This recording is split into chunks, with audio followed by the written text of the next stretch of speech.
से अधिकार खुदे ले पूरी गटर उधर जो है साफ नहीं करेंगे क्या मेरे से इधर पानी आ रहा 3 दिन हुए नहीं इधर थोड़े पूरा पूरा गटर पे पानी आ रहा है। स्कूल के लोग जा रहे हैं, स्कूल जाने तकलीफ हो रही, बाहर आजा करने उनको तकलीफ हो रही, बाइक में जा रहे हैं उनको तकलीफ हो रही, नमाज के लिए नमाज भी जा रहे हैं उनको भी तकलीफ हो रही, पूरे गटर का पानी बाहर निकले ले देखो उधर देखो तुम्हारे। हाँ वो तो आरोग्य विभाग वाला कोई आया नहीं कि साफ सफाई को नाली गटर आ रहे थे ना वो तो बोले हमारा काम नहीं हो तो चल जा रहे चेक करके वापस चले यार। वापस चले आ रहे हो, कोई काम के नहीं अपना बोले तो कोई नहीं आ रहा इधर। अच्छा, मी JR शाह, संस्थापक अध्यक्ष मानव ऐक्य विकास बहुउद्देशीय संस्था धुळे। धुळे महानगरपालिकेच्या भोंगळ कारभारामुळे धुळे शहरातील प्रभाग क्रमांक 19, प्रभाग क्रमांक 12, प्रभाग क्रमांक 13 या भागातील नागरिक त्रस्त झाले आहेत।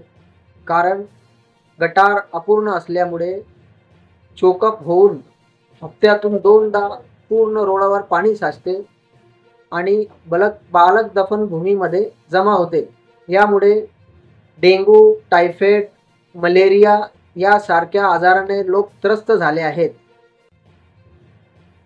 या संदर्भात 2021 पासून धुळे महानगरपालिकेचा पाठपुरावा करून अपूर्ण असलेली 25 मीटर गटार ही पूर्ण करण्यासाठी आम्ही पत्रव्यवहार केला, फोटोग्राफी दिली, तरीही महापालिकेचे लक्ष या भागाकडे नाही आणि दूषित पाणी रोडावर आल्यानंतर आरोग्य अधिकाऱ्यापासून तर SI पर्यंत, निरीक्षक अधिकाऱ्यापर्यंत तक्रार देऊनही 2-2, 3-3 दिवस काम होत नाही।